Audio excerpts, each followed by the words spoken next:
महान स्वर्गीय पिता प्रभु यीशु मसीह, सचमुच प्रभु यीशु मसीह तू हमारा जिंदा यहोवा परमेश्वर है।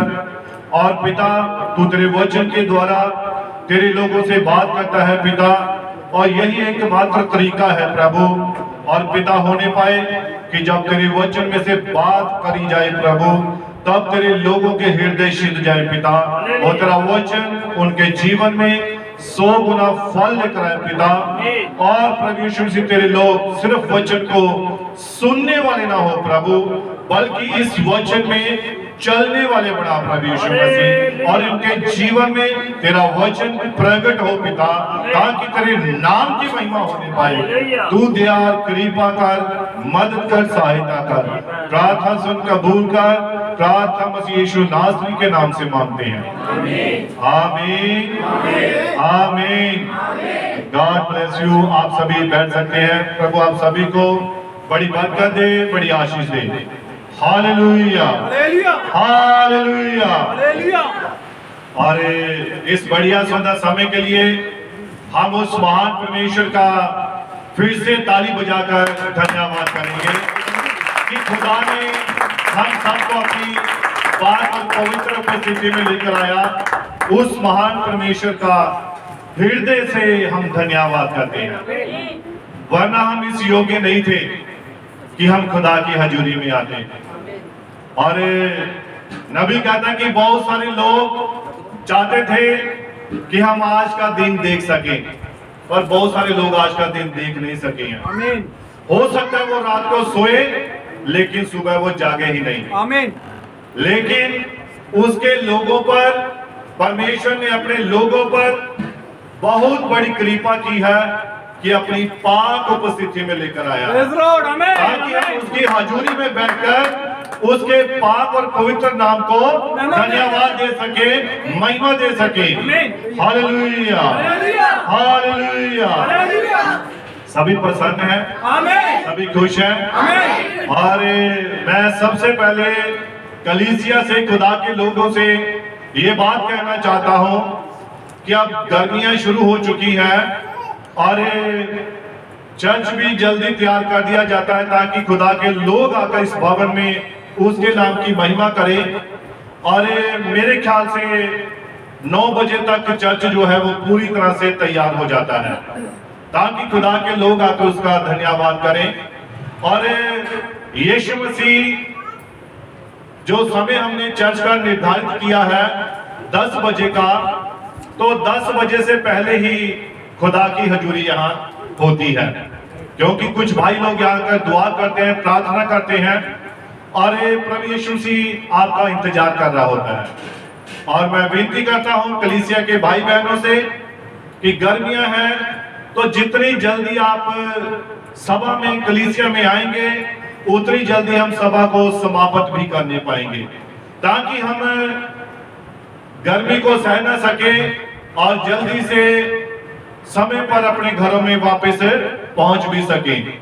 तो इसके लिए आप सभी ने अपनी जो तैयारी होती है इतवार की, वो आप शनिवार को ही कर कीजिए। शनिवार को आप अपने कपड़े प्रेस कर लीजिए, या जो कुछ भी आपने तैयारी करनी है वो कर लीजिए। सुबह जल्दी उठिए और बच्चों के लिए, अपने लिए खाना बनाइए। अगर आप खा सकते हैं तो बढ़िया से खाकर आइए, अगर नहीं खा सकते तो चर्च में आपके लिए हर इतवार को खाने का प्रबंध होता है। तो आपने ये कोशिश करनी है कि समय पर चर्च में जरूर आए। और खास करके हम हमेशा कहते हैं कि जो एल्डर है, डीकन है, या साउंड सिस्टम वाले हैं, ये भाई लोग आए तो मैं ये कहता हूं इससे पहले कलीसिया पहले आए, और कलीसिया आकर दुआ में बैठे, प्रार्थना में बैठे और खुदा से मांगे कि प्रभु तो हमारे जीवन में, हमारे परिवार में अपने वचन के द्वारा, अपनी आत्मा के द्वारा काम कर। और जब आप यहाँ आकर पहले घुटनों के बल बैठेंगे, दुआ करेंगे, तब प्रभु आपके हृदय से बात करेगा। और वो आपको अपना मर्म, यानी कि अपनी जो उसने आपसे बात करनी है, वो आपके ऊपर प्रकट करेगा। जब भी आप सभा में आते हैं, सबसे पहले आप 5-10 मिनट खुदा के आगे घुटनों के बल होइए, दुआ कीजिए कि खुदा हमसे बात करे। आप सभी तैयार हैं इस बात के लिए? सभी समय पर चर्च में आना है ताकि समय पर चर्च को हम सभा को शुरू कर सके। हम सभी तैयार हैं इस बात के लिए? तो हमने ये जो इतवार की जो तैयारी होती है, ये जानते हैं आपकी प्रभु यीशु मसीह ये हमारे जीवन की एक जरूरत है, ये कोई भाग नहीं है, ये जरूरत है। जरूरत कैसे है? आप सभी जानते हैं कि जब आदम को बनाया गया था तो आदम के नथनों में, उसके नाक में क्या डाला गया था? जीवन का सांस डाला गया था। और वो जीवन का सांस कौन है? वो प्रभु यीशु मसीह है। जब आप सांस लेते हैं तो आप मसीह को ही ग्रहण कर रहे होते हैं। लेकिन जितना जरूरी हमारे लिए सांस लेना है, उससे भी अधिक जरूरी मसीह के भवन में आना जरूरी है। मसीह हमारे लिए जरूरी है। आप जानते हैं, कहते व्यक्ति की सांस रुके हुए, खत्म, डेड, अब उसकी सांस नहीं चल रही है। हालेलुया। तो जितना जरूरी सांस लेना है, उससे भी ज्यादा जरूरी मसीह का हमारे जीवन में होना जरूरी है। अगर मसीह नहीं है तो कुछ भी नहीं है। आप सभी जानते हैं, इस बात का विश्वास करते हैं? हाथ उठाकर अपनी सहमति देनी होती है। जब हम हाथ उठाते हैं तो हम दो काम करते हैं। कौन कौन सा? एक तो हम ये साबित करते हैं कि हम परमेश्वर की ओर हैं, यीशु मसीह की ओर हैं। और दूसरा, हम पृथ्वी के ग्रेविटी जो है, गुरुत्वाकर्षण शक्ति जो है, इसके हम खिलाफ काम करते हैं। आप जानते हैं, आप हाथ खड़ा नहीं कर सकते हैं ज्यादा देर। आप कोई भी चीज आप उछालेंगे वो वापस नीचे पृथ्वी खींच लेती है। किसी भी चीज को आप फेंकते हैं वो वापस नीचे आती है। लेकिन जब हम अपने हाथों को ऊपर उठाते हैं तो हम मसीह के लिए ही ऐसा कर रहे होते हैं। हालेलुया। और यही बात दर्शाती है कि हम मसीह के लिए जी रहे हैं। किसके लिए हम जी रहे हैं? मसीह हमारे लिए अति आवश्यक है, जरूरी है। तो इसीलिए चर्च में समय पर आना है। स्कूल में आप बच्चों को डालते हैं तो अगर स्कूल का टाइम 7 बजे है तो बच्चे को आप कितने बजे भेजते हैं? 6:30 बजे। आप कम से कम भी मेरे ख्याल से 5 बजे उठ जाते होंगे, ताकि हम बच्चे को 10-15 मिनट पहले स्कूल में एंटर करवा देंगे। तो चर्च का अगर समय 10 बजे है तो हम 10 बजे ही उठ रहे हैं या 9 बजे उठ रहे हैं, तो इसका मतलब है दूर से आना है, नजदीक से आना है, तो हमें अपनी तैयारी को पहले ही करना है। Hallelujah, hallelujah. और हम सभी जानते हैं कि चर्च में, खुदा के भवन में यीशु मसीह हमारा इंतजार कर रहा होता है। वो ठीक 10 बजे, अगर टाइम हमने 10 बजे किया, 10 बजे प्रभु यीशु मसीह यहाँ पर हाजिर होता है और वो इंतजार कर रहा है। भाई ये गीत गाने वाले भाई बहन नहीं आए, कलीसिया नहीं आई, फलाना भाई नहीं आया, ये फलानी बहन नहीं आई, यीशु मसीह ये सब देख रहा होता है, इंतजार कर रहा होता है। जबकि हमें यीशु का इंतजार करना चाहिए। हालेलुया। तो हम यीशु को इंतजार करवाते हैं। ऐसा नहीं होना चाहिए, बल्कि हमें समय से चर्च में आकर अपनी हाजिरी खुदा की उपस्थिति में लगवानी चाहिए। Hallelujah, hallelujah. और जैसा कि इफिसियों की पत्री 4 उसकी 13 आयत में हमने पढ़ा है, जब तक कि हम सबके सब विश्वास और परमेश्वर के पुत्र की पहचान में एक ना हो जाए और एक सिद्ध मनुष्य ना बन जाए और मसीह के पूरे ढील ढोल तक ना बढ़ जाए, ताकि हम आगे को बालक ना रहे, जो मनुष्यों की ठग विद्या और चतुराई से, उनके भ्रम की युक्तियों के और उपदेश के हर एक झोंके से उछाले और इधर उधर घुमाए जाते हैं। ये बालक है, ये बच्चे हैं जो इधर उधर घुमाए जाते हैं, उछाले जाते हैं। अगर एक परिपक्व व्यक्ति है, अगर एक सियाना व्यक्ति है, वो कभी भी ना तो उछाला जाएगा ना ही इधर उधर घुमाया जाएगा। लेकिन कौन घुमाया जाएगा? बालक, बच्चे।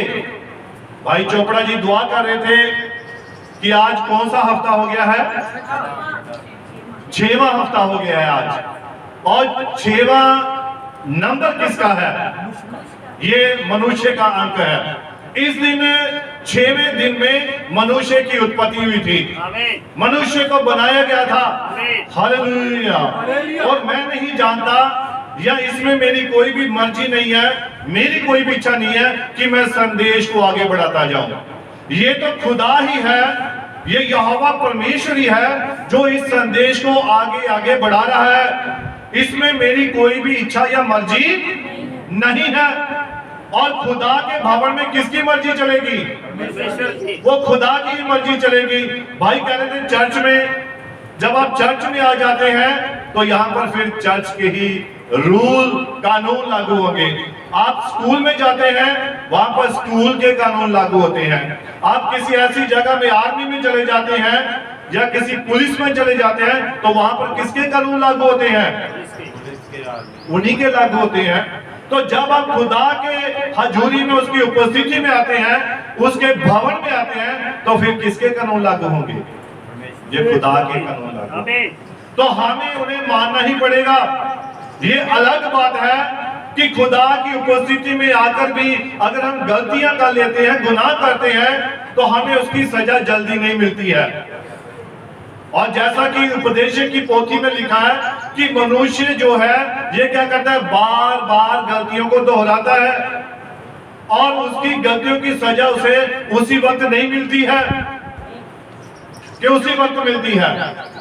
बाइबल कहती है कि इसीलिए उसका मन और दिलेर होता है। कोई बात नहीं, कौन सा भाई कहते ही हैं, वो पुलपिट से बोल देते हैं भी समय पर चर्च का, कोई बात 10 मिनट लेट हो जाएंगे, कोई बात नहीं।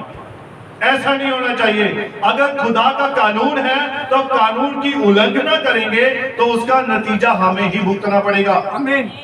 हालेलुया। अगर आप लाल बत्ती चौक को क्रॉस करते हैं तो चालान किसका काटा जाएगा? जो उसको कानून को उल्लंघन करेगा, चालान उसी का होगा, बाकी लोगों का थोड़ी होगा जो उसका पालन कर रहे हैं। तो इसीलिए हमें खुदा के कानून का पूरी तरह से डर भय में होकर पालन करना चाहिए। Hallelujah, hallelujah. और यहाँ पर वचन में यह बात लिखी है कि वरन हम उनके भ्रम की युक्तियों के और उपदेश के हर एक झोंके से उछाले और इधर उधर घुमाए जाते हो। ये वो बालक है। दो बातें हो रही हैं, एक तो उछाले जाना।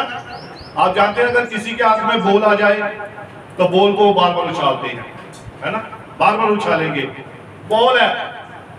और घुमाए जाना, जैसे मर्जी घुमाओ, जा भाई ये काम करके आ, ऐसा कर, अब तू ऐसा कर, ये कर, वो कर, उनकी बातों के अनुसार चलना।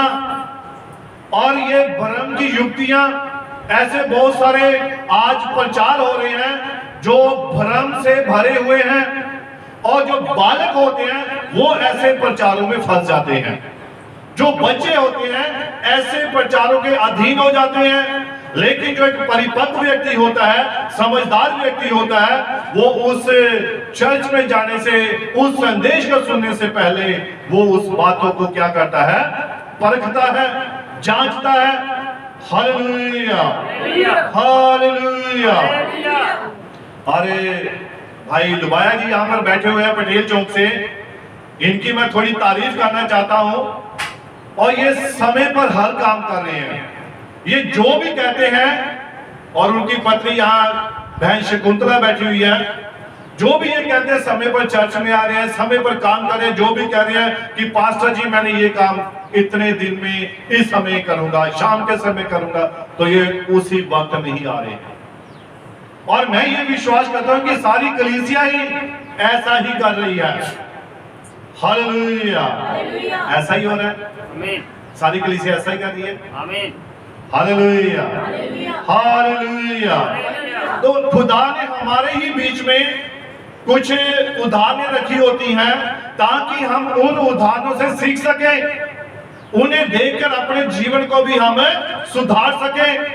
इसीलिए जितना हो सकता है हम खुदा के वचन को सुने, ध्यान से सुने और ये सुने कि परमेश्वर की इच्छा क्या है, परमेश्वर की मंशा क्या है। हम इन बातों पर ध्यान दें। Hallelujah, hallelujah. और लिखा है कि जैसे पिछली बार मैंने आपको बताया था कि Santa Claus, Shakalaka boom pencil या और बहुत सारी ऐसी बातें थी जो किनको भरमा लेती हैं, बच्चों को भरमा लेती हैं। बच्चे इन बातों में भरमाए जाते हैं, लेकिन सियाना व्यक्ति, परिपक्व व्यक्ति इन बातों के बारे में पहले विचार करता है। और नबी कहता है कि एक बार किसी चर्च में अगर आप जाते हैं तो उस चर्च में जाने से पहले आपको परखना होता है। किसको? कलीसिया को, पास्टर को, उसके जीवन को, उसके कैरेक्टर को देखना होता है, तब आप उस चर्च को चुन सकते हैं। हालेलुया। यिर्मयाह की पुस्तक में लिखा है, परमेश्वर कहता है मेरी प्रजा ने दो बुराइयां की है। अब कौन सी ये दो बुराई कर बैठी है प्रजा में? ये खुदा के लोगों ने कौन सी दो बुराइयां की है? आज वो कौन सी बुराई कर रहे हैं? कौन सा गलत काम कर रहे हैं? वो अपनी मर्जी कर रहे हैं, अपनी इच्छा को ढूंढ रहे हैं। वो अपने मन के मुताबिक चर्च ढूंढते जहां कोई रोक टोक ना हो, बार बार समझाया ना जाता हो। बस एक बार कह दो जैसे जाओ, वचन सुन लिया, उठकर आगे पास्टर का ठीक है जैमसी की, जाओ घरों में जाओ भाई, तो जैमसी होगी, प्रेयर करवाई, चले गए।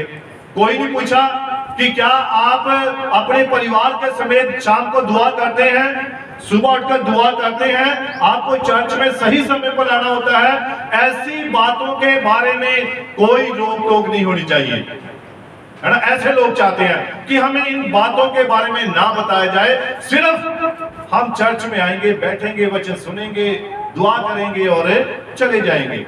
आज बहुत सारे लोग यहां तक सीमित हो गए हैं, वो आगे बढ़ना नहीं चाहते हैं। जबकि एक परिपक्व व्यक्ति है वो दिन प्रतिदिन आत्मा में आगे ही बढ़ता जाता है, और जब वो आगे बढ़ता जाता है तो बाइबल कहती है कि मसीह के डील डोल में हमने आगे बढ़ना है। ऐसा नहीं होना है कि हम पांव तक सीमित रह जाएं, सिर्फ पांव ही बनकर रह जाएं। हमने आगे उसका पूरा बॉडी बनना है। लिखा है मसीह के पूरे डील डोल में जब तक मसीह की पहचान ना होनी शुरू हो जाए, तब जब तक कलीसिया लोग ये ना कहना शुरू कर दें कि ये परमेश्वर के लोग हैं, ये खुदा के बेटे और बेटियां हैं, इनकी बातचीत जो है पूरी तरह से वचन के अनुसार है, इनका देखना वचन के अनुसार है, इनका बोलना वचन के अनुसार है, इनका चलना वचन के अनुसार है। जब तक आप पूरी तरह से मसीह के डील डोल में ना आ जाए, तब तक हमें आगे बढ़ते रहना है। हालेलुया। ऐसा नहीं कि हाथ ही अकेला बन जाए, बड़ा सा हाथ हो जाए तो अकेला हाथ क्या करेगा भाई? कुछ करेगा? ये हाथ खाना खा सकता है, ये हाथ देख सकता है, ये अकेला हाथ कुछ नहीं कर सकता जब तक ये पूरी बॉडी में उस बॉडी के साथ जुड़ा हुआ ना हो। क्योंकि बॉडी में, एक शरीर में अलग अलग अंग रखे, हर एक अंग का अपना काम है। आंख का अपना काम है, कान का अपना काम है, मुंह का अपना काम है, सिर का अपना काम है, हाथों का अपना, पांवों का अपना काम है। लेकिन सब अंग मिलकर क्या करते हैं? एक मसीह की संपूर्ण देह को बनाते हैं, एक संपूर्ण कलीसिया को बनाते हैं। हालेलुया। इसीलिए वचन को बड़े ध्यान से सुनना होता है। हालेलुया। और बाइबल कहती है हमें बच्चों की तरह इधर उधर उछलना नहीं चाहिए। जैसे बॉल को उछाला जाता है, किसी वस्तु को उछाला जाता है, वैसे हम किसी के हाथों में ना बने। Hallelujah, hallelujah. और बाइबल कहती है ये सब बच्चों की बातें इधर उधर उछाले जाते हैं, कभी ये पास्टर कभी वो पास्टर, जैसा कि पिछली बार आपको बताया गया था। और आगे बच्चों को भरमाने वाली बातें, जैसा कि बहुत सारे प्रचारक प्रचार में क्या देते हैं, देखो अब बहुत बड़ा चमत्कार होने वाला है, आपके मोबाइल में पैसे आ जाएंगे, आपके पर्स में पैसे आ जाएंगे, आपके ये हो जाएगा, वो हो जाएगा। ये सब कौन सी बातें हैं? ये सब भरमाने वाली बातें हैं।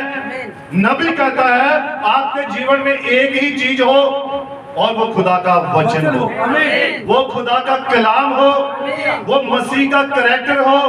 बस वो ही बात आप में नजर आनी चाहिए।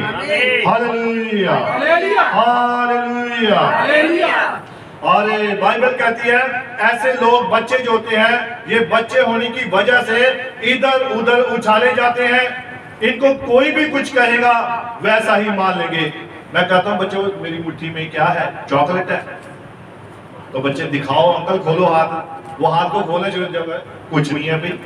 वो विश्वास कर लेते हैं, जल्दी यकीन कर लेते हैं, लेकिन हमें बच्चे नहीं बनना है।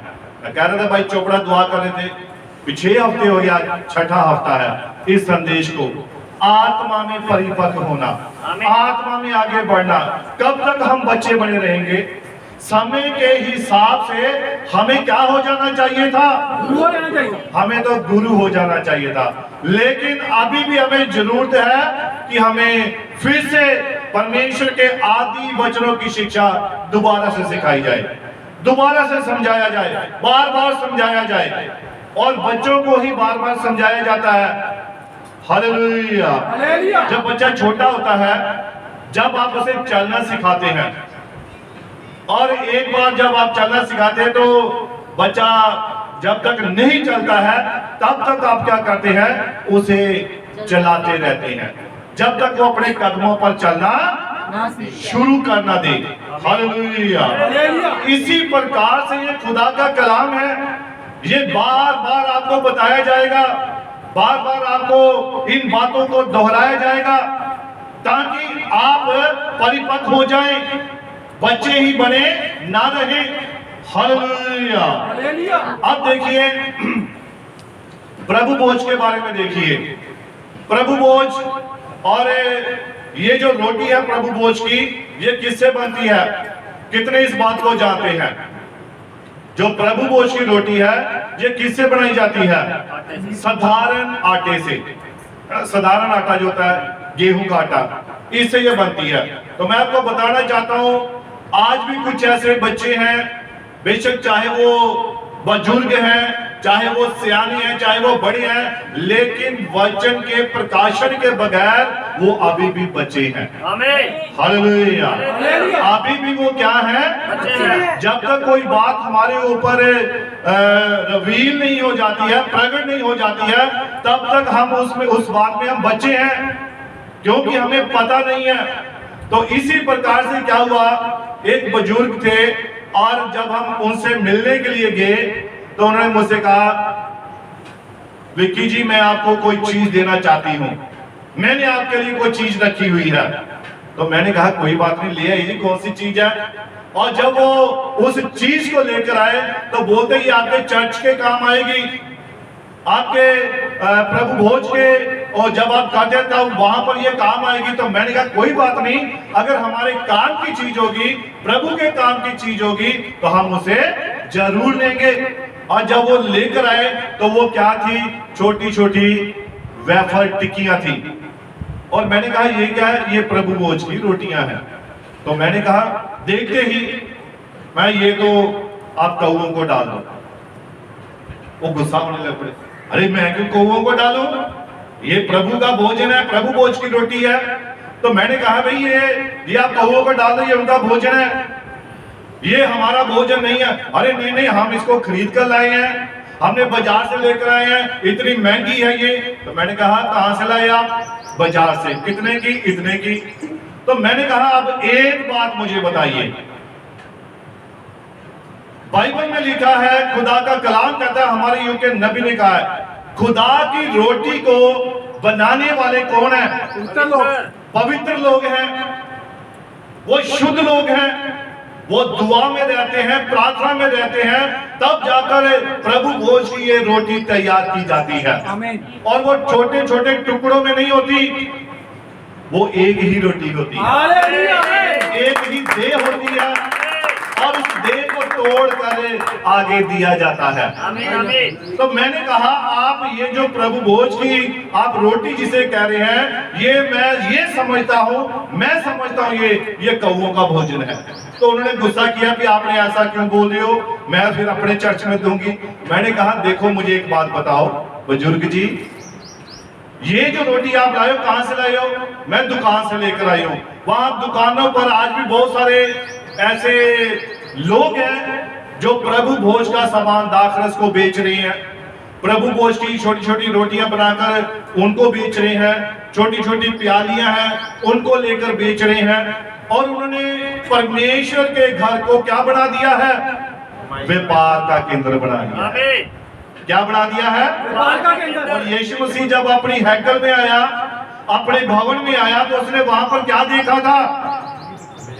उसने देखा यहाँ पर बिजनेस हो रहा है, यहाँ पर व्यापार हो रहा है। उन्होंने देखा जो कबूतर थे उनको उन्होंने बेचने के लिए रखा हुआ था, वहां पर बैलों को बलि के पशुओं को रखा हुआ था।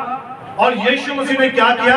सर्राफ जो सुनहरे होते हैं वो बैठे हुए थे, और वो क्या करते, उनके पास एक ऐसा सिक्का होता था जिसका मूल्य दान देकर चुकाना पड़ता था, और वही सिक्का वहां हैकल में दान में डाला जाता था, और उस सिक्के के लिए कुछ कीमत दी जाती थी। तो इस प्रकार से वहां हैकल में व्यापारी लोगों ने अपना कब्जा कर लिया था। तो जब यीशु मसीह अपनी हैकल में आया, अपने भवन में आया, तो उसने क्या देखा? बिजनेस हो रहा है, व्यापार हो रहा है। तो उसने रस्सी का कोड़ा बनाया, और कोड़ा बनाकर उसने क्या किया? उन सबको वहां से बाहर निकाल दिया। तुमने मेरे पिता को क्या बना दिया है? डाकुओं का घर बना दिया है, लूटने वाले बना दिया है। Hallelujah, hallelujah. और मैंने पूछा कि ये रोटी आप कहां से लेकर आए, किसने बनाई? आज बहुत सारे ऐसे हैं जो इस रोटी को बेच रही हैं। उन्होंने पैकेट बना दिया, उसमें 100 के छोटी छोटी टिक्कियां हैं, 200 टिक्कियां हैं। ये प्रभु भोज आप घर में ही ले सकते हैं। बहुत कुछ ऐसा गलत भ्रम, गलत शिक्षा, गलत प्रचार हो रहा है जो बिल्कुल इस पवित्र वचन के उलट हो रहा है। हालेलुया।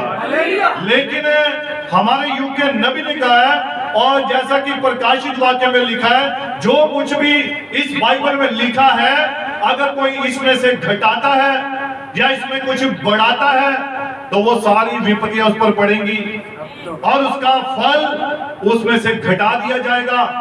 हालेलुया। तो मैंने उनसे पूछा कि ये रोटियां किसने बनाई?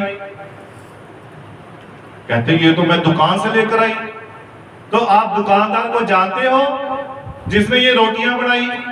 हो सकता वो सिगरेट पीता हो सकता वो शराब पीता हो सकता वो घर में झगड़ा करता हो, और वो ना कोई बलीवर हो ना कोई विश्वासी हो, और आप कैसे कह सकते ये प्रभु भोज की रोटी है? आप कैसे कह सकते ये खुदा का भोजन है? आप कैसे कह सकते खुदा के भवन के लिए इस्तेमाल हो सकता है? और नबी ने कहा है खुदा का जो भोजन है वचन को कौन लेकर आता है? खुदा के दूत लेकर आते हैं। उसी प्रकार से जब प्रभु भोज की सभा होती है, तब उस रोटी को बनाने वाले जो भाई होते हैं वो पहले दुआ में बैठते हैं, पहले वो प्रार्थना करते हैं, अपने आप को शुद्ध करते हैं, पवित्र करते हैं, तब जाकर वो रोटी जो है तैयार होती है। Hallelujah, hallelujah. तो मैंने कहा अब आप बताइए ये रोटी खाने के योग्य है या नहीं है? बात तो तेरी सही है भाई, हमें तो पता नहीं है किसने बनाई है, तो फिर आप इसे प्रभु भोज की रोटी कैसे कह सकते हैं? प्रभु भोज जो है ये बच्चों वाली बातें हैं। ये जो काम है दुकान से लेकर आए, खरीद कर लेकर रोटी और रूह अफ़ज़ा ले लिया उसकी जगह पर, अंगूरों का रस ले लिया, ये सब क्या है? बच्चों वाली बातें हैं, ये सियानों वाली बातें नहीं है। जो बाइबल कहती है आप उसी को देखिए। और नबी ने कहा है, बहुत सारे लोग कहते हैं कि हम समझते हैं शायद ये अंगूरों का रस है। नबी का ये अंगूरों का रस भी नहीं है, ये दाख होती है, दाख, और वो दाख होती है बड़ी वाली होती है, मोटी वाली दाख होती है जिसमें बड़े बड़े बीज होते हैं। और नबी ने कहा है ये जो अंगूरों का रस जो होता है ये दिन प्रतिदिन क्या होता है, खट्टा होता जाता है। और जब तक हमारे ऊपर कोई बात प्रकाशन आओ, हम भी अंधेरे में हैं, लेकिन जब कोई बात हमारे पर प्रकट होती है तो उस पिछली बात को छोड़ दो, उस पुरानी बात को छोड़ दो, और जब खुदा ने प्रकाशन के द्वारा बात दी है, नबी के द्वारा बात दी है, उसे ग्रहण कर लो। हालेलुया।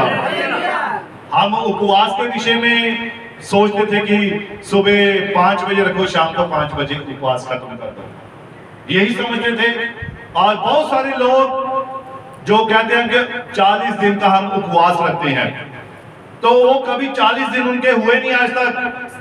क्यों नहीं हुए? क्योंकि उपवास जो है 24 घंटे का है, रात और दिन मिलाकर एक दिन बनता है। हालेलुया। रात और दिन मिलाकर एक दिन बनता है, और एक दिन में कितने घंटे होते हैं? 24 घंटे होते हैं। और आज शाम से लेकर अगले दिन की शाम तक एक दिन गिना जाता है। तो जो लोग फिर सुबह 5 बजे उठकर पहले भोजन कर लेते हैं, दूध पी लेते हैं, जूस पी लेते हैं, और फिर उपवास में बैठ जाते हैं, पेट भरकर खा लेंगे, आज सारा दिन भूखा रहना है, तो ये उपवास आप शाम 5 बजे फिर खोल भी लेते हैं, तो ये उपवास गिना जाएगा। इसीलिए यशायाह की पुस्तक में लिखा है, यहोवा परमेश्वर कहता है, आज के जो उपवास तुम रखते हो, इनसे मैं प्रसन्न नहीं हूं। वो इन उपवासों से, इन रोजों से प्रसन्न नहीं है। जो 40 दिन के रोजे रखते हैं, उनके तो 20 दिन के हुए, दिन का ही रखा, रात का कहां गया? फिर रात का रोजा कहां गया भाई? रात भी दुआ में बैठना है, शाम 6 बजे आप प्रार्थना में बैठ जाइए, और अगले दिन शाम 6 बजे तक आप दुआ में बैठे रहिए, वचन पढ़ते रहिए, दुआ करते रहिए, आपको कहीं भी उठकर नहीं जाना है। तब जाकर आपके काम सफल होंगे, तब जाकर आपकी विपत्ति दूर होगी, तब जाकर जब आप वचन के अनुसार एक्यूरेट सिद्धता में करेंगे, तब आपके काम सफल होंगे। अधूरे कामों से परमेश्वर खुश नहीं होता है। ये होता है, आप किसी को अगर आपसे कोई पानी का गिलास मांगे, तो आप उसे आधा गिलास पानी देगा, उसे प्यास बुझेगी? और थोड़ा सा गला गीला हो जाएगा, लेकिन प्यास नहीं बुझेगी जब तक आप उसे पूरा पानी का गिलास नहीं देते हैं। इसी तरह से ये वचन है, ये बाइबल है, खुदा का कलाम है, जब तक आप इसे पूरा नहीं करते हैं, तब तक परमेश्वर काम नहीं करता है। अगर आप चाहते हैं कि परमेश्वर हमारे जीवन में काम करे, तो आपको इसके एक मात्रा, एक बिंदु को भी पूरा करना पड़ेगा, तब आपका काम क्या होगा? पूरा होगा, सफल होगा। यहीं पर है सभी, सभी यहीं पर है। खुदा बरकत दे, आशीष दे। तो इसीलिए बाइबल कहती है, हमें बच्चे नहीं बनना है, बालक नहीं बनना है, हमें परिपक्व होना है। ये प्रभु भोज, ये जो लेना, ये खुदा का दास, जब तक चरवाहा पास्टर बीच में ना हो। आप घर बैठकर प्रभु भोज नहीं ले सकते हैं कि मैं यहाँ से, ठीक है भाई बहनों, आप अपने घर में बैठो और जाओ, जाकर बाजार से अंगूरों का रस ले आओ, ट्रॉपिकाना का ले आओ, या किसी चीज का ले आओ, तो आप घर में अंगूरों का रस लीजिए, रोटी लीजिए और प्रभु भोज कीजिए। ये ऐसे नहीं है। यीशु मसीह ने खुद अपने चेलों को प्रभु भोज दिया था। Hallelujah, hallelujah. और ये पास्टर की उपस्थिति में दिया जाता है। वहां पर एक पास्टर का होना, सेवादार का होना अवश्य है। Hallelujah, hallelujah. इसीलिए बच्चों वाली बातें नहीं करनी है कि जैसा कोई कहता है वैसे उछाले जाते हैं, जैसा किसी ने कह दिया वैसे ही घुमाए जाते हैं। किसी के भी कहने में नहीं आना है, बल्कि हमने इस वचन को देखना है, बाइबल को देखना है, इन संदेश को देखना, नबी ने क्या कहा है, नबी ने क्या बोला है, उन बातों को देखना है। Hallelujah, hallelujah. और मैंने उस बुजुर्ग को समझाया, आगे से आप ऐसा मत कीजिए, रोटी खानी है गेहूं की लेकर आइए, अपने पास्टर को बोलिए कि हमें प्रभु भोज दे, तब आपका प्रभु भोज सफल होगा। ऐसे तो सभी अपने घर घर जाकर लिखा, प्रेतों के काम में भी लिखा है कि जब 3000 लोगों ने बपतिस्मा लिया तो रसूलों ने क्या किया, वो शिक्षा देने में, संगति करने में और घर घर रोटी तोड़ने में लौलीन रहे थे। Hallelujah, hallelujah. तो ऐसा नहीं कोई जैसे मर्जी हमें उछाल रहा है उछलते जाए, जैसे कोई हमें चला रहा है वैसे ही चलते जाए। हालेलुया। हमने आत्मा में आगे बढ़ना है, वचन को अच्छी तरह से परखना है, देखना है क्या जो वचन जो बात हमें कही जा रही है इससे मेल खाती है या नहीं खाती है।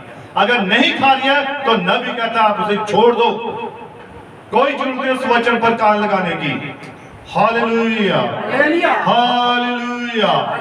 तो मैंने उन्हें कहा कि आप देखिए कि जब स्वर्गीय मन्ना ये क्या था, मसीह की देह जो हम खाते हैं। हालेलुया।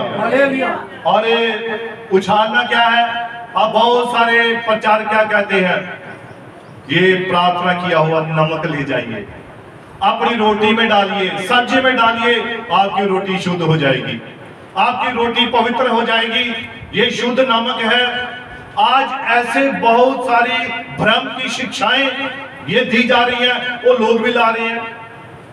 एक बार एक बहन थी मिल गई मुझे, कहती कि मैं फलानी जगह जाती हूँ, मेरा घर नहीं बना था, मैं वहां से मिट्टी ले आई और मैंने मिट्टी लाकर अपने इधर जहां प्लॉट था वहां छिड़क दी, मेरा घर बनकर तैयार हो गया। ये सब बातें क्या है, ये बच्चों वाली बातें हैं। तो फिर भाई जो गरीब लोग हैं जो बिना घर के झोंपड़ियों में रह रहे हैं, वो भी वहां से मिट्टी लाए और अपने घर बना ले। मेहनत आपकी है, खुदा उसमें बरकत देता है, उसमें आशीष देता है, वो आपको बढ़ाता है, वो आपके हाथों के कार्य में क्या देता है, अपनी आशीषें देता है, अपनी बरकतें देता है। Hallelujah, hallelujah. तो मैंने कहा, मैंने बताया कि देखिए जब स्वर्गीय मन्ना दिया जाता था तो वो कभी खराब होता था नहीं, हो जाता था, वो खराब हो जाता था। 24 घंटे वो मन्ना जो था वो कब खाना होता था, सुबह वो पहले पहले दिन निकलने से पहले, रात से पहले पहले खाना होता था। शाम के समय अगर गिरता था तो सुबह जब गिरता था तो सूरज निकलने से पहले पहले खाना होता था, और शाम को उसे रखना नहीं होता था। अगर सुबह तक उसे रखा जाता था उसमें कीड़े पड़ जाते थे। क्या हो जाता था, कीड़े पड़ जाते। तो आप कैसा नमक दे रहे हैं भाई, रोटी शुद्ध हो जाएगी, सब्जी शुद्ध हो जाएगी। अगर वो मन्ना जो था वो स्वर्ग से गिरता था, उसमें अगर कीड़े पड़ सकते तो आप कैसा नमक दे रहे हैं भाई। ये सिर्फ खुदा का वचन है जो कभी ना तो सड़ता है, ना गलता है, ना खराब होता है। ये वो वचन है जो हमारे प्राणों के लिए अति आवश्यक है। ये असली नमक है। इस नमक को हमने अपने अंदर रखना है ताकि कभी हमारे अंदर जो किसकी प्यास रहे, वचन की प्यास रहे। नबी कहता है आप नमकीन बन जाओ ताकि लोग इस नमक को खाने के लिए आपके पास आते रहें। हालेलुया। अगर नमक अपना स्वाद खराब कर लेगा तो किसी भी तरीके से ये नमकीन नहीं हो सकता है।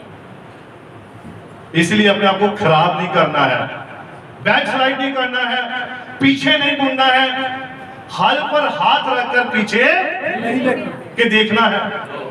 जो व्यक्ति हल पर हाथ रख लेता है और पीछे मुड़ता है, नहीं रुको, मेरा सामान घर में है, मेरा बच्चा है, मेरी पत्नी है, मेरे सदस्य हैं, और वो व्यक्ति कभी हल जोत नहीं सकता है, वो कभी काम नहीं कर सकता है। अगर वो काम पर जाने पर पहले देखे, अच्छा मेरी पत्नी घर में अकेली रहेगी, मेरे बच्चे अकेले रहेंगे, फिर वो कभी दिहाड़ी नहीं लगा पाएगा। क्या लगा पाएगा? कभी कोई काम नहीं कर पाएगा। जो व्यक्ति हल पर हाथ रखता है और पीछे मुड़कर देखता है, वो अपने जीवन में कभी सफल नहीं होगा। Hallelujah, hallelujah. जबकि बाइबल में लिखा है, पवित्र शास्त्र में लिखा है, पहला तीमुथियुस 4:5 में बाइबल में लिखा है कि पवित्र शास्त्र में कि प्रार्थना के द्वारा और वचन के द्वारा हर एक वस्तु क्या हो जाती है, शुद्ध हो जाती है। आप दुआ कीजिए, प्रार्थना कीजिए जब आप खाना बनाते हैं, जब आप भोजन बनाते हैं। और रोमियो की पुस्तक में लिखा है 11:16, इसको थोड़ा पढ़िए आप। रोमियो की पुस्तक 11 अध्याय उसकी 16 आयत। ध्यान से सुनिए सभी ने ध्यान से सुना इस वचन को। जब भेंट का पहला पेड़ा पवित्र ठहरा तो पूरा गूंथा हुआ आटा भी पवित्र है। अब क्या है, सभी ने पीछे बोलना है। जब भेंट का पहला पेड़ा पवित्र ठहरा, जब भेंट का पहला पेड़ा पवित्र ठहरा तो सारी भेंट क्या है? पवित्र है। पवित्र है। हाँ जी पढ़िए। और जब जड़ पवित्र ठहरी, हाँ जी, तो डालियां भी ऐसी ही हैं। और जब जड़ जो है वो पवित्र ठहरी तो उसकी डालियां भी कैसी हैं? ऐसी हैं। जब भेंट का पहला पेड़ा पवित्र है तो सारी भेंट क्या हो गई? पवित्र हो गई। अगर भेंट का पहला पेड़ा झूठा कर दिया तो सारी भेंट क्या हो गई? झूठी होगी ना। आप जब घर में खाना बनाते हैं तो बहनें जब दुआ करती है, या भाई लोग कभी हो सकता है उनको भी टाइम मिल जाए खाना बनाने का, और अगर जब वो दुआ करते हैं, प्रभु यीशु मसीह इस खाने को तू शुद्ध कर, तू पाक कर, तू पवित्र कर, और जब आपने दुआ की तो फिर भी आप क्या करते हैं? उसमें से सब्जी निकालते हैं और नमक मिर्ची चेक कर लेते हैं। मिर्ची तेज ना, बच्चे नहीं खाएंगे। नमक तेज हो गया, बच्चे नहीं खाएंगे। तो अगर आप ऐसा करते हैं तो क्या हो रहा है? वो आपने सारी घर की सब्जी जो है वो झूठी कर दी। पुराने समय में आप जानते क्या होता था? बुजुर्ग औरतें थी, वो कभी भी वो बोलती ठीक है, एक बार जो डाल दिया सब बढ़िया है। वो कभी चपटी नहीं थी। जब भेंट का पहला पेड़ा पवित्र है तो सारी भेंट क्या है? पवित्र है। अगर भेंट का पहला पेड़ा ही अशुद्ध हो गया, झूठा हो गया, तो सब क्या हो गया? अशुद्ध हो गया। इसीलिए बाइबल कहती है कि हमें क्या करना है? हमें खुदा के वचन के अनुसार ही अपने जीवन को गुजारना है। वचन हमारे जीवन में पूरा हो। हालेलुया। बच्चों वाली बातें नहीं करनी है, उन बातों को हमने छोड़ देना है। अब देखिए, बहुत सारे भाई बहन कहते हैं पास्टर जी प्रार्थना वाला तेल दे दीजिए, प्रार्थना करके तेल दीजिए। देते थे हम, पहले करते थे हम ये सब। जब भी कोई किसी ने कह दिया पास्टर जी इसके ऊपर तेल लगाकर दुआ कर दिया, हम भी कर देते थे। जब तक ये बात हमारे ऊपर प्रकट नहीं हुई, मेरी बात को ध्यान से सुनना सभी ने, समझ आ रही मेरी बातें? जब बाइबल में लिखा है याकूब की पत्री, इसको 5 अध्याय, इसको थोड़ा पढ़िए जरा, इसकी 13 आयत पढ़िए। याकूब की पत्री 5 उसकी 13।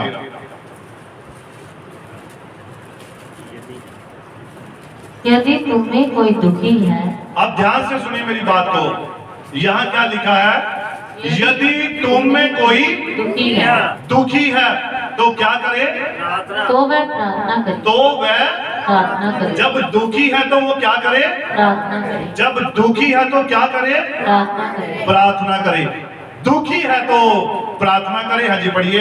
यदि आनंदित है, और यदि वो आनंदित है तो वह स्तुति के भजन गाए। तो वह क्या करे?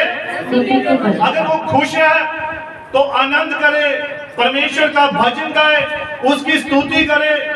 अगर वो खुश है, ये 2 काम। पहला काम क्या? अगर दुखी है तो क्या करे? प्रार्थना करे। यहाँ लिखा कि पास्टर दुआ करे। बताइए आप, लिखा है कि पास्टर दुआ करे या एल्डर दुआ करे, या लिखा अगर कोई दुखी है तो वो प्रार्थना करे। हाँ जी पढ़िए। यदि आनंदित है तो वह स्तुति के भजन गाए। और यदि वो आनंदित है तो वो स्तुति के भजन गाए।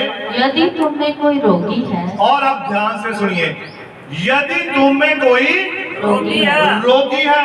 रोगी कौन होता है? रोग क्या होता है? ये लंबी बीमारी होती है। व्यक्ति चारपाई पर पड़ा हुआ है, 6 महीने हो गए, साल हो गया है, 10 साल हो गए, अभी तक ये रोगी है, इसका रोग ठीक नहीं हुआ है। अगर तुम में कोई रोगी है तो क्या करें? हाँ जी पढ़िए। तो कलीसिया के प्राचीनों को बुलाए। तो कलीसिया के प्राचीनों को बुलाए। अगर कोई रोगी है तब लिखा है तो कलीसिया के प्राचीनों को बुलाए। अगर दुखी है, अगर सिर दर्द हो रही है तो आप दुआ कीजिए। ये नहीं कि झट से फोन मिलाया पास्टर जी सिर दर्द हो रही है, दुआ कर दो। ये बच्चों वाली बात है। बाइबल से सीखिए। बाइबल हमें क्या सिखा रही है? अगर कोई दुखी है वो खुद प्रार्थना करे। अगर वो विश्वास करता है कि यीशु मसीह सब कुछ कर सकता है तो वो प्रार्थना करे। और विश्वास की प्रार्थना क्या करती है? हालातों को बदलती है। विश्वास की प्रार्थना परिस्थितियों को बदलती है। हाँ जी, पढ़िए आगे, ध्यान से सुनिए आप। हाँ जी, यदि तुम में कोई रोगी है यदि तुम में कोई रोगी है तो कलीसिया के प्राचीनों को बुलाए। तो कलीसिया के प्राचीनों को बुलाए। कहां पर बुलाए? घर में बुलाए।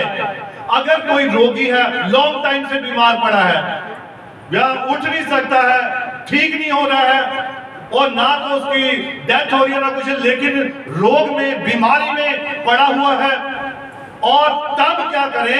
कलीसिया के प्राचीनों को बुलाएं। और वो क्या करेंगे? हाँ जी, पढ़िए। और वे प्रभु के नाम से उस पर तेल मलकर उसके लिए प्रार्थना करें। और वह प्रभु का नाम लेकर उस पर क्या करेंगे? प्रार्थना करें। तेल लगाएंगे, फिर प्रार्थना करेंगे। और ये कौन काम करेगा?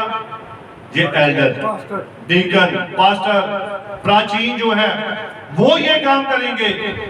अब बहुत बार क्या होता है, क्योंकि ये बात खुदा ने प्रकट की, ऐसे ही किसी के ऊपर तेल नहीं लगा देना है, या बोतल तेल की दे दी, लो भाई दुआ की, प्रभु यीशु मसीह इतना लहू है, लो ले जाओ भाई। अब वो घर में ले गया, और घर में जाकर वही तेल कहाँ पड़ता है? जिसे हम कहते हैं यीशु का लहू पड़ गया, बाथरूम में पड़ी होती है, या कहीं इधर उधर गिर रही होती है, और यीशु का लहू ऐसे गिरा रहे हैं, कभी बाथरूम में गिर रहा है, कभी कहीं गिर रहा है, कहीं कोई कहीं हो रहा है। इस यीशु के लहू को, जो प्रार्थना के द्वारा लहू बन जाता है, और हम उसको कभी हो सकता है उस घर में, मैं सोचता हूँ, समझता हूँ, होता भी है, हो सकता है उस घर में कोई शराब पीने वाला व्यक्ति हो सकता है उस घर में लड़ने झगड़ने वाला व्यक्ति हो, तो आप खुद जाकर उसके ऊपर तेल लगा दें। तो ये सही है कि गलत है? बाइबल क्या कह रही है? अगर कोई रोगी है तो कलीसिया के प्राचीनों को बुलाए, वो आकर उस पर तेल लगाए और प्रार्थना करे। तब लिखा विश्वास की प्रार्थनाओं से चंगा करेगी। फिर उसमें कोई भी बीमारी, कोई भी उसमें पाप, कोई भी उसमें रोग, कोई भी उसमें चालाकी क्यों ना की हो, उसे क्षमा की जाएगी। आमीन। और वो उठाकर खड़ा कर दिया जाएगा। आमीन। जब हम वचन के अनुसार काम करेंगे, तेल भी काम करेगा। वरना नबी कहता है, आप दुष्ट आत्मा से भरे व्यक्ति पर जितना मर्जी चाहे 15 लीटर का पीपा उंडेल दो, कोई फर्क नहीं पड़ने वाला। इसीलिए तो फर्क नहीं पड़ता है। कभी ये तेल की बोतल दे दी, लो जी ले जाओ घर में, और घर में अब व्यक्ति थोड़ी सी तकलीफ हुई, सिर दर्द हुई, तो जाओ प्रेरणा तेल किसे लपो लपो जल्दी, थोड़ी सी तकलीफ हुई और पकड़ा, ऐसे ही लगाना शुरू कर दिया। नबी कहता है कि ये आप वचन के अनुसार नहीं कर रहे हैं। आपके अगर जीवन सचमुच में पाक है, पवित्र है, आप वचन के अनुसार जीवन गुजार रहे हैं, तब आपका अपना जो विश्वास है वो ही आपको चंगा कर देता है। और ये जो तेल है, इसलिए अब हम तेल, प्रार्थना तेल जो है ऐसे नहीं दे रहे हैं, हमने बंद कर दिया। कुछ भाई बहन कहते थे तेल चाहिए, लेकिन हमने इसीलिए, मैंने कहा था ये बात मैं प्रचार में समझाऊंगा कि हम अब प्रार्थना करके तेल क्यों नहीं दे रहे। बाइबल में लिखा है सिर्फ कलीसिया के प्राचीन जाए। और अगर कोई रोगी है, आम घरों में क्या होता है, अगर एक बीमार व्यक्ति होता है, रोगी होता है, उसके लिए जब दुआ करते हैं तो पास बैठे भी वो भी कहते हैं, पास से सर देते ला दो भाई। अगर आप रोगी हैं तो लगा देते हैं, अगर आपके ऊपर लंबी बीमारी है तो लगा देते हैं, अगर आप दुखी हैं तो आप सिर्फ प्रार्थना ही कीजिए, प्रभु आपको चंगा करेगा। अब आप समझ गए कि हम प्रार्थना तेल अब क्यों नहीं दे रहे हैं? इसीलिए कि ये प्रार्थना का जो तेल है, ये सिर्फ एक अभिषिक्त व्यक्ति ही लगा सकता है। एक खुदा का मसा किया वो व्यक्ति ही लगा सकता है। आप साधारण लोगों में से, साधारण कलीसिया में से कोई तेल नहीं लगा सकता है। तेल बाइबल में सिर्फ 2 जगह इस्तेमाल किया गया है। कहां पर? एक, जब तेल तब उंडेला जाता है जब किसी को मसा किया जाता है, अभिषिक्त किया जाता है, राजा होने के लिए या नबी होने के लिए। और दूसरी बार तेल कब लगाया जाता है? जब कोई रोगी हो, जब कोई लंबी बीमारी से ग्रस्त हो, तब ये 2 हालातों में तेल लगाया जाता है। हालेलुया। सभी इस बात को जान गए हैं।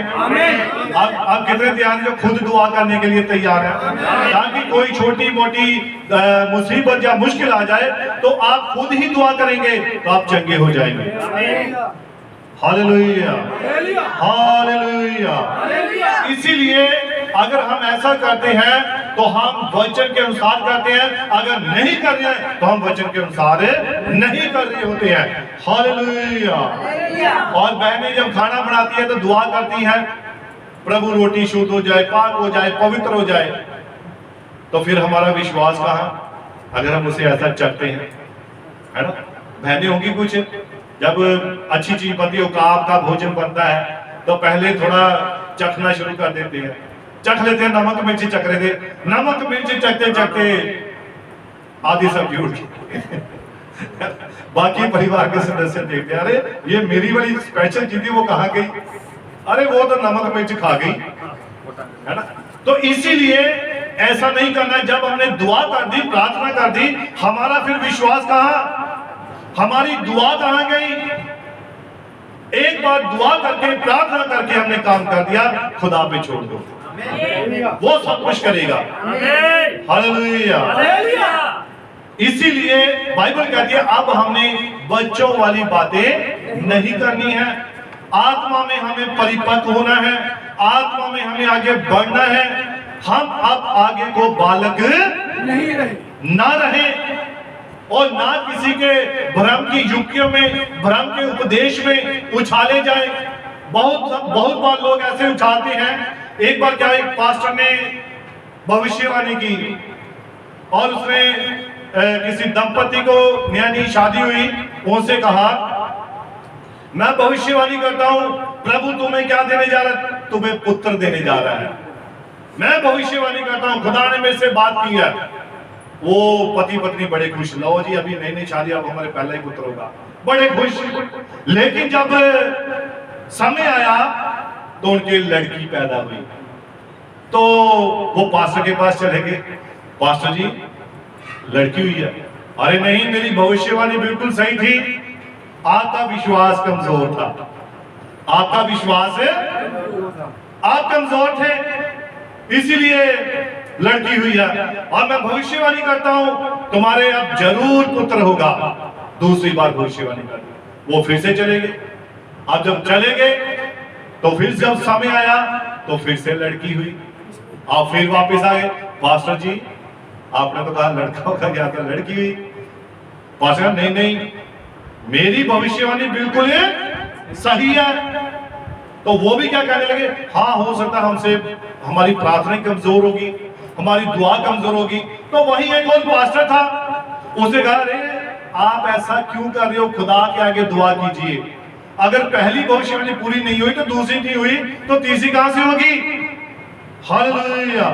भविष्यवाणी एक बार ही होती है, ये बार बार नहीं होती है। एक बार कर दी, नहीं बेचा, चलो मैं दोबारा करता हूं। परमेश्वर एक बार बोलता है, उसे पूरा करता है। परमेश्वर कभी भी 2 बार नहीं कहता है, उसने एक बार जो कह दिया वो होकर ही रहता है। और तीसरी बार फिर उसने कह दिया कि अब तुम्हारे अवश्य ही लड़का होगा। तो वो पास्टर जो उनको समझाना रहा है, ऐसे चक्करों में मत फंसो, ये जो बाहर से पास्टर आते हैं ये ऐसे ही करते हैं, ये ऐसे ही भविष्यवाणियां कर देते हैं। तो वो नहीं नहीं चलो देख लेते हैं। तो जब किया तो फिर से उनके लड़की हुई। अब दोनों पति पत्नी गुस्से में और ढूंढ रहे पास्टर कहां भाई, अब इसको बताते हैं। तो इसीलिए किसी के भी भ्रम की युक्तियों में नहीं फंसना है। बाइबल में क्या लिखा है, जैसा यिर्मयाह 14 उसकी 13, इसको जल्दी से हम निकालेंगे, और व्यवस्था विवरण 18 उसकी 18, व्यवस्था विवरण 18 उसकी 18, यिर्मयाह 14 उसकी 13, जल्दी जल्दी निकालेंगे।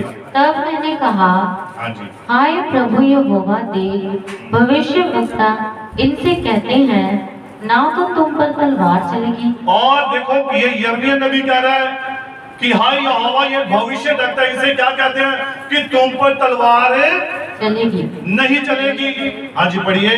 यहोवा तुम कौन, इस स्थान में सदा की शांति देगा। और यहोवा तुम्हें इस स्थान में हमेशा शांति देगा, ना तो तुम पर तलवार चलेगी और ना महंगी होगी और ना तुम पर तलवार चलेगी और ना ही महंगी होगी। हाँ जी पढ़िए। यहोवा तुमको इस स्थान में सदा की शांति देगा। और यहोवा तुम्हें इस स्थान में सदा की शांति देगा। हाँ जी पढ़िए। तब यहोवा ने मुझसे कहा, हाँ जी। ये भविष्यवक्ता मेरा नाम लेकर झूठी भविष्यवाणी करते हैं। तब यहोवा ने क्या कहा कि ये भविष्यद्वक्ता मेरा नाम लेकर झूठी भविष्यवाणियां करते हैं।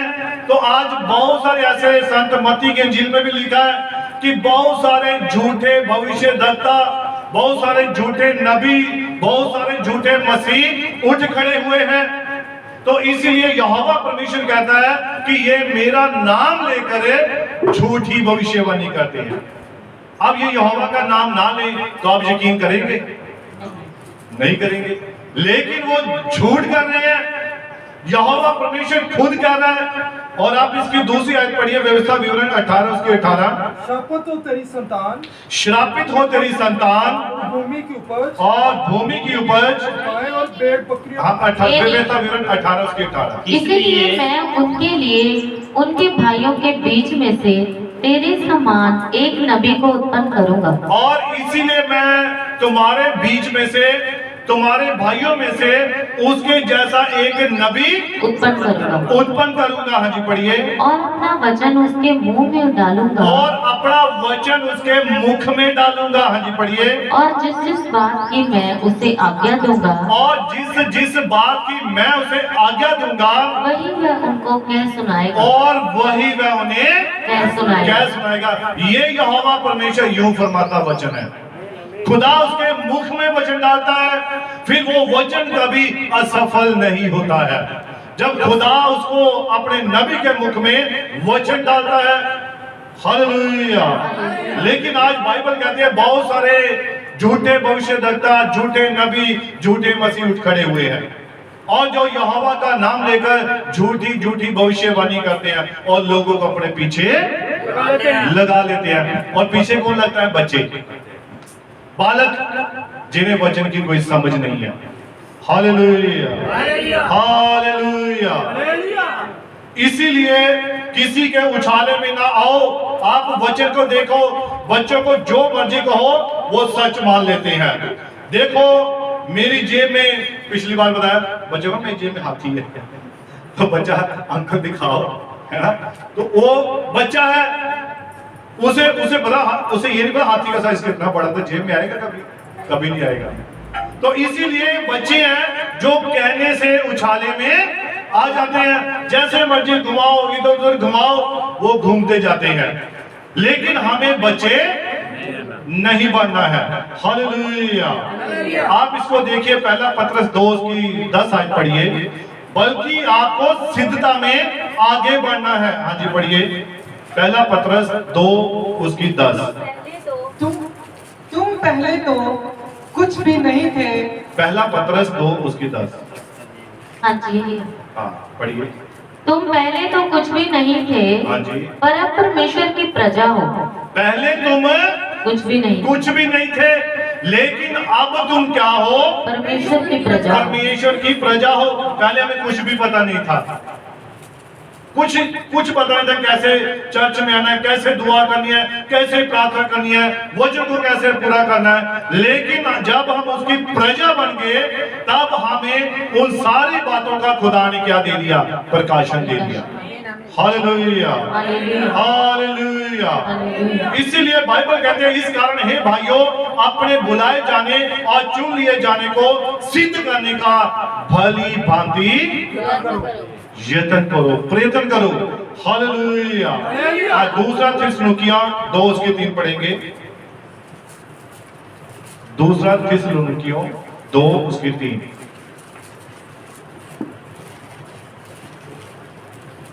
किसी रीति से किसी के धोखे में ना आना। और बाइबल क्या कह रही है? किसी रीति से किसी के भी धोखे में ना आना। ये किसको कह रही है? बच्चों को या सियानों को? क्यों भाई डानी? किसको कह रही है ये बाइबल? सियानों को। किसी भी रीति से किसी के भी धोखे में ना आना। ऐसे नहीं उछाले जाना जिसने जो कह दिया वैसे ही करने लग पड़े, वैसे ही घूमने लग पड़े। वैसे नहीं करना है, जैसा बाइबल कह दिया है। इसी कारण किसी के भी धोखे में ना आना, ना आना। हाँ जी पढ़िए। क्योंकि वह दिन ना आएगा हाँ, जब तक धर्म का त्याग ना क्योंकि हो, वह दिन ना आएगा जब तक धर्म का त्याग ना होने, ना होने। हाँ जी पढ़िए। और वह पाप का पुरुष अर्थात हाँ, विनाश ठीक का है, गॉड ब्लेस पुत्र यू, ना हो। प्रभु बरकत दे। और अपने आप को अब सिद्ध करने का समय है, बच्चे बनने का समय नहीं है। और आत्मिक दूध की लालसा करो, निर्मल आत्मिक दूध की लालसा करो, अर्थात वचन की। हालेलुया। अब कुलसियों की पत्री 2:18 पढ़िए। कुलसियों 2 अध्याय उसकी 18 आयत। कोई मनुष्य आत्महीनता और स्वर्गदूतों की पूजा करके तुम्हें करा के, पूजा करा के, अच्छा, स्वर्गदूतों की पूजा करा के तुम्हें दौड़ के प्रतिफल से वंचित ना आप करे। ध्यान से सुना सभी ने शायद को, ये क्या आयत बोल रही है, लिखा है, ध्यान से सुनिए। कोई मनुष्य आत्महीनता और स्वर्ग दूतों की पूजा करा के तुम्हें दौड़ के प्रतिफल से वंचित ना कर दे।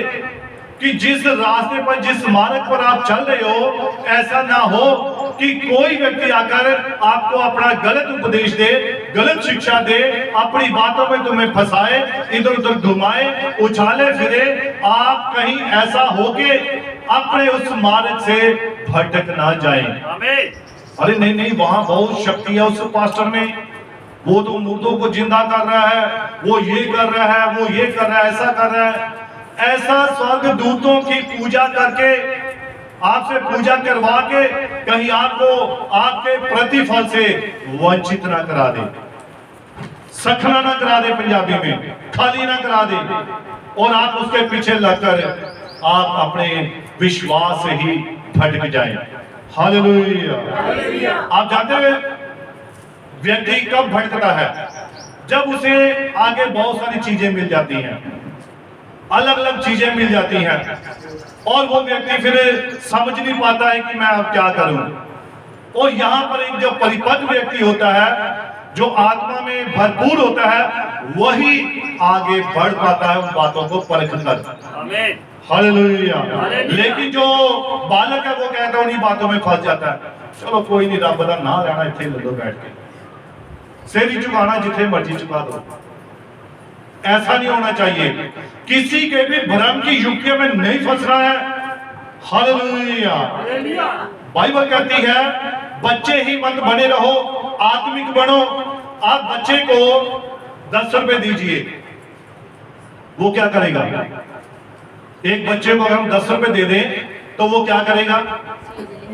वो छट जाएगा, टेढ़े मेढ़े ले आएगा, चिप्स ले आएगा, चॉकलेट ले आएगा, है ना। बच्चा कितनी जितनी उसकी समझ है वो उसी हिसाब से काम कर रहा है।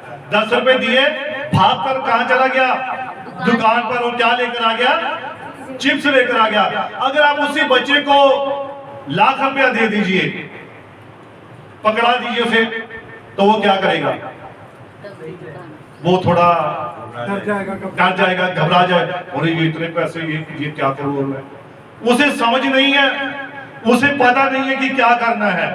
अगर आप वही पैसे, लाख रुपया आप किसी थोड़े नौजवान बच्चों को दो, लड़कों को दो, तो वो क्या करेंगे?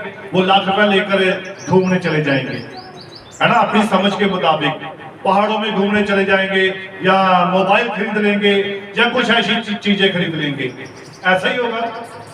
तो अगर आप वही लाख रुपया अगर आप किसी सियाने परिपक्व व्यक्ति को दीजिए, वो क्या करेगा? तो दसवंध देगा। God bless you. वो क्या करेगा? वो सबसे पहले उस पैसे के बारे में विचार करेगा कि इससे इसको मैं एफडी करवा दूं, मैं अपने बच्चे के लिए फलानी चीज ले लूं, मैं अपने खुदा के लिए ये काम कर दूं। सियाना व्यक्ति जो है वो इन बातों के बारे में सोचेगा। लेकिन जो बच्चा है उसे नहीं पता है इतने पैसे का क्या करना है, वो लाख रुपया लेकर घबरा जाएगा। इसीलिए बाइबल कहती है बच्चे नहीं बनना है। अब हम बच्चे नहीं रहे, बालक नहीं रहे, हमें आत्मा में आगे बढ़ना है। Hallelujah, hallelujah. इसी प्रकार से कलीसिया में नहीं पता कि वचन सुन लिया, अब तक पता नहीं क्या करना है। 6 हफ्ते आज 6वां हफ्ता है। अगर अभी भी मैं ये समझता हूं, अगर अभी भी हम बड़े नहीं हुए तो मेरे ख्याल से ये हमारे 15-20 साल बेकार है। 15-20 साल हमारे बेकार हैं। अगर अभी भी वही बातें, पुरानी स्वभाव वाली बातें, पुराने लड़ाई झगड़े, पुराने मनमुटाव, पुरानी समझ, तो फिर इसका मतलब कि हम अभी भी बच्चे ही हैं, हम बड़े नहीं हुए हैं। Hallelujah, hallelujah. इसीलिए कलीसिया में पता नहीं, इतना वचन सुन लिया, अब तक पता नहीं कि क्या करना है, कैसे जीवन बिताना है, कैसे बोलना है, क्या करना है, कुछ पता नहीं। बस बच्चे की तरह वही आते हैं, छोटी छोटी बातें, छोटे छोटे सवाल, छोटी छोटी बातें, उन्हीं बातों को दोहराना। हालेलुया। और अगर सियाना व्यक्ति है, वो क्या करता है, उस पैसे को लेकर वो कोई एफडी करवा लेगा, कुछ ऐसा अच्छा काम करेगा जिससे कि उसे लॉन्ग टर्म तक क्या हो, फायदा हो। हालेलुया। इफिसियों 4 उसकी पहली आयत पढ़ेंगे।